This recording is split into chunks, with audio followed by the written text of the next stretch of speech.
Assalamualaikum warahmatullahi wabarakatuh. Ketemu kembali dengan pelajaran kimia kelas 11. Kali ini kita akan bahas tentang entalpi pembentukan standar atau delta HF yang dilamakan dengan delta HF ya.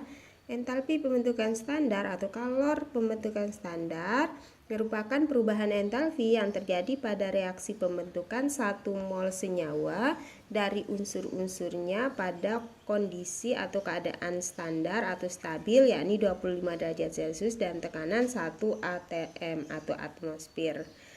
Adapun cara pembuatan persamaan termokimia entalpi pembentukan standar atau delta HF, yaitu unsur plus unsur menghasilkan senyawa.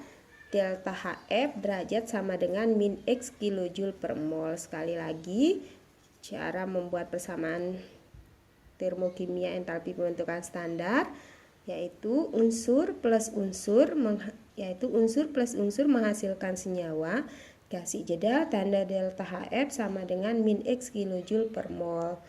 Nah, perlu diingat, pada entalpi pembentukan standar ada unsur yang sifatnya monotomik dan diatomik. Nah, ini pelajaran kelas 10 ya, mana unsur yang termasuk monotomik, diantaranya K, Ca, C, Ag dan lain-lain. Kemudian unsur yang diatomik itu diantaranya ada H2, O2, N2, Br2, Cl2, F2, I2 dan lain-lain. Nah, ketentuan yang berlaku pada entalpi pembentukan standar atau pada perubahan entalpi, yang pertama, jika reaksi dikali X maka delta H harus dikali X. Yang kedua, jika reaksi dibagi X maka delta H harus dibagi X. Yang ketiga atau terakhir, jika reaksi dibalik maka tanda delta H harus dibalik. Nah, untuk lebih jelasnya kita ke aplikasi contoh soal. Nah, di sini contoh soalnya, buatlah persamaan termokimia atau persamaan reaksi dari 1 AgCl delta HF sama dengan delta HF derajat sama dengan min 127 kJ per mol.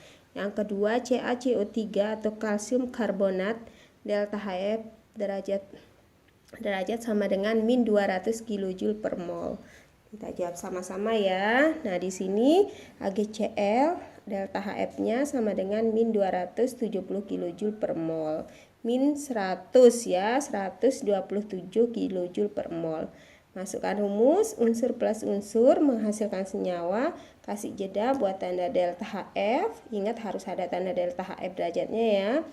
Sama dengan min X kJ per mol. Masukkan rumusnya sekarang AgCl. Nah, itu senyawa AgCl tersusun atau terdiri dari dua unsur, yaitu unsur Ag plus Cl. Ag itu termasuk monotomik sehingga indeksnya 1, sedangkan Cl itu termasuk diatomik, indeksnya 2, menghasilkan AgCl. Kasih jeda, masukkan tanda delta HF derajat sama dengan min 127 kJ per mol. Nah, tinggal disetarakan reaksinya ya. Ag di sini 1, di sini 1 udah seimbang. Di sini Cl sebelah kiri itu 2, di sebelah kanan 1. Yang diminta di sini 1 mol. Kenapa 1 mol? Karena koefisiennya 1. Ingat, koefisien reaksi menunjukkan jumlah mol zat tersebut. Jika koefisiennya 1 berarti yang diminta itu adalah 1 mol AgCl. Berarti di sini itu 1/2. 2 kali 1 2 dibagi 2 2. Nah, itu. Jadi koefisien reaksinya bukan 2,5 ya, tapi 1. Ag koefisiennya 1, Cl 1, AgCl 1. Nah, itu dia. Nah, kemudian delta HF-nya karena AgCl yang diminta 1 mol ya kalikan 1. Berapapun kali 1 bilangan itu sendiri hasilnya. Tapi ya min 127 kJ per mol. Nah, bagaimana? Semoga bisa dipahami ya. Kalau belum bisa, kita beralih ke contoh soal yang kedua. Di sana ada CaCO3 kalsium karbonat. Delta HF sama dengan min 200 kJ per mol. Nah, CaCO3, senyawa CaCO3 terdiri dari 3 unsur. Yang pertama ada unsur kalsium plus karbon ditambah dengan oksigen. Kalsium karbon itu termasuk monotomik, oksigen diatomik. Kemudian tanda panah atau menghasilkan CaCO3. Kasih jeda buat tanda delta HF derajat sama dengan min 200 kJ per mol. Tinggal disetarakan. CA-nya di ruas kiri 1, ruas kanan 1, indeksnya sudah seimbang. C-nya atau karbonnya 1, di sini juga 1 sudah seimbang. Kemudian di sini O-nya 2, di sini 3. Karena yang diminta itu adalah 1 mol, koefisiennya ingat koefisien CaCO3 itu 1, berarti yang diminta 1 mol. Berarti di sini harus 2 kali 3 sama dengan 6 dibagi 2 tetap 3 ya. Jadi koefisiennya, nah ini pelajaran kelas 10, koefisien Ca 1, karbon 1, oksigen 2 kali 3, 6 bagi 2 3. Jadi tetap koefisien indeksnya ya.